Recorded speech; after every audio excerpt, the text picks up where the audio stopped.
बाथ्राया माखौ लाना बुंनो फालाय माखौ लाना सान्थि नोंसोर सेयाराव थानायनि थाखाय सान्थि जादों नामा प्रमद बर'मोनहा सेयाराव जनायनि थाखाय सिफ जानायनि थाखाय दिनै सान्थि फैबाय नामा उरखाव उग्रा ब्रह्ममोनहा मन्थ्रि जानायनि थाखाय सान्थि फैबाय नामा बे माखासेयाव जेलाव दोननानै माखासेयाव मोदै रथर गाबु खुगु दोनथ खालामनानै नोंसोर सान्थि फैबाय होनब्ला जागोन नामा बेखौ सोर गनायनो फालाय मोनसे बिटिआर सुक्ति खालामना होबाय पिस एकर्ड नामाव दा बे बिटिआर सुक्तियाव जेबो गैया बे बिटिआर सुक्ति गेजेरजों बर' जातिखौ फोजोबस्रांनो नागिरदों आरो बे बिटिआर सुक्तिखौ पिस सुक्ति होननानै बुंनानै दिनै जोंखौ बर'खौ आन्दायदों दा दिनै बे 2003आव जायनाखि सुक्ति जाबाय बिटिसि 6 जुदि आन्दाराव बे बिटिसिखौ दिनै आसाम सरकारा दिनै सेस खालामनो नागिरबाय खोब डेम'क्रेटिक भाबै जालांगोन दा बेयाव खुनु कमप्रमाइस गैया आरो दा जायफ्रानोखि बुंगासिनो दं सान्थि फैबाय माबाय गोजोन फैबाय बेफोर भुवा राव बियो सान्थि फैदोंब्ला दिनै मानो जेल जादोंब्ला जेलाव मानो दङ जोंखौ मा खालामदों बे जोंनि एरियाखौ दानख्ल'नानै गामि दानख्ल' खालामनानै दानख्लाब दुंख्लाब खालामनानै जोंनि एरियाखौ गैया खालामनो नागिरबाय ओमफ्राय जाहाथे इयुनाव जाहाथे जों बड'लेण्ड रायजो मोना बेखौ दिनै खालामनो नागिरबाय दा जोङो दिनै बनसुनि दैदेननायाव आलादा बड'लेण्ड रायजो सोरजिनायनि मोनसे गण आन्दलन दंमोन मास रिलिफ प्रग्राम दंमोन बे दुर्भाग्य बादै दिनै माने बे प्रग्रामखौ जानो होआसै जों मिथिदोंमोन जे पारमिसनखौ होबाय होननानै दा खिन्थु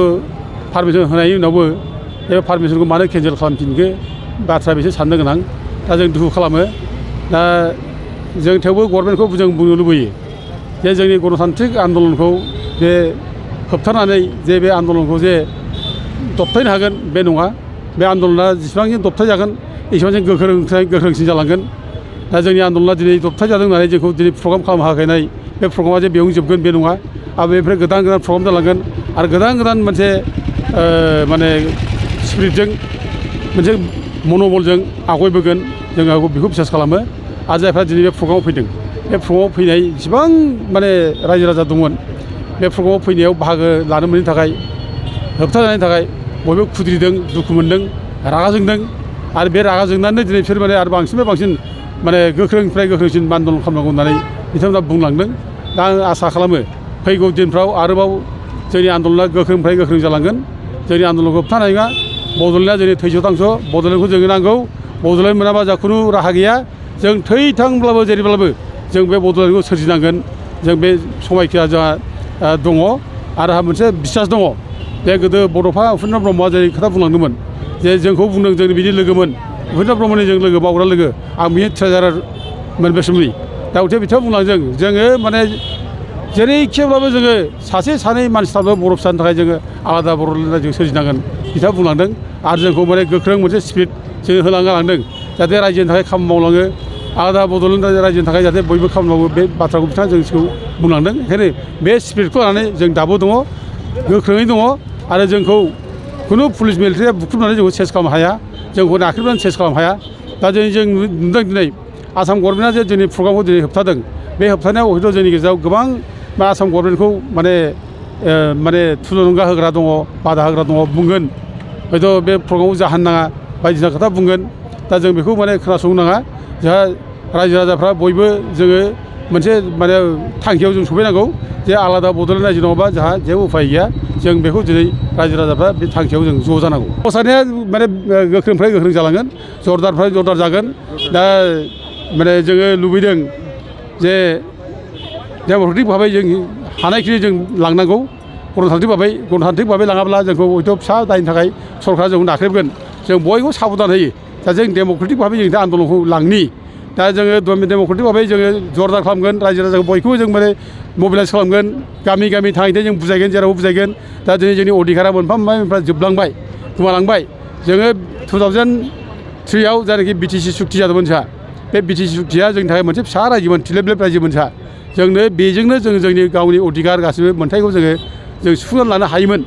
दा दिनै बे 2003आव जायनाखि सुक्ति जाबाय बिटिसि 6 जुदि आन्दाराव बे बिटिसिखौ दिनै आसाम सरकारा दिनै सेस खालामनो नागिरबाय जोंहा दिनै बे सुक्तिनि गेजेरजों बिटिसि मोननायनि गेजेरजों बर' रावा 8 सिडुलाव हाबबाय आरो मोनसे डेफिनेट मोनसे टेरिटरि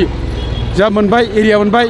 दा दिनै जोंखौ मा खालामदों बे जोंनि एरियाखौ दानख्ल'नानै गामि दानख्ल' दुंख्ल' खालामनानै दानख्लाब दुंख्लाब खालामनानै जोंनि एरियाखौ गैया खालामनो नागिरबाय ओमफ्राय जाहाथे इयुनाव जाहाथे जों बड'लेण्ड रायजो मोना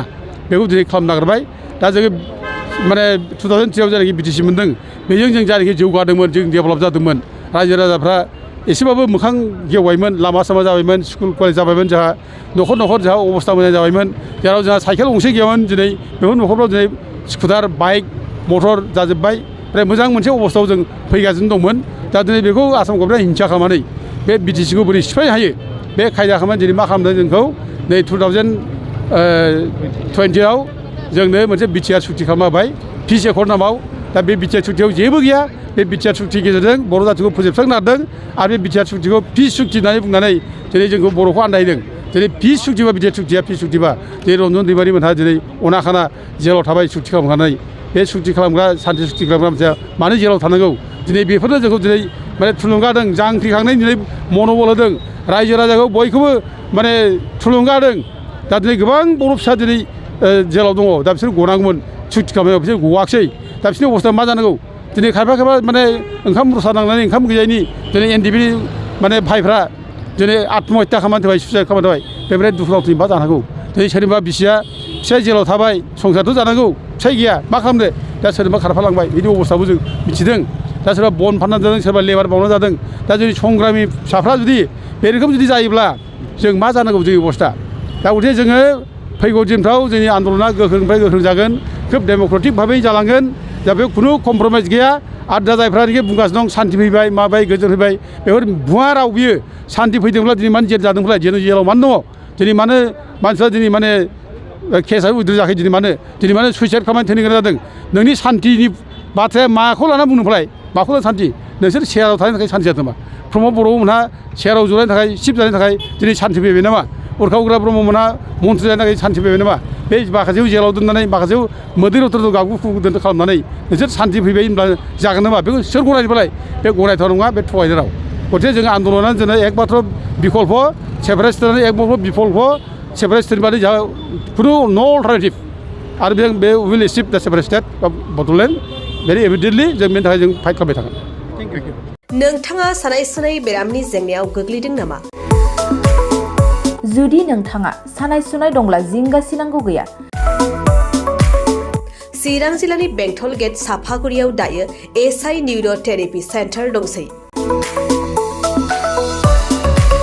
बे थेरापि सेन्टाराव नोंथाङा गोरलैयैनो देहानि सानाय सुनायखौ फाहामथाय लानो हागोन बे आथिं सानायानो जाग्रोदों ओमफ्राय जानाया एसे सिगांनिफ्रायनो जाखादों ओमफ्राय बिदिनो गुबुन गुबुन मुलि जाबाबायदों ओमफ्राय हामाखै दिनैनि ट्रिटमेन्टआ आङो एसे मोजां मोनसिनबाय जेरै सिं सानाय आफादावरि सानाय मोदोम जरा सानाय आइजोफोरनि जेंना खर' सानाय बायदि बेरामखौ फाहामनाय जायो लोगोसेयैनो बे सेन्टाराव थानानै फाहामथाय लानो हानायनिबो सुबिदा खालामदों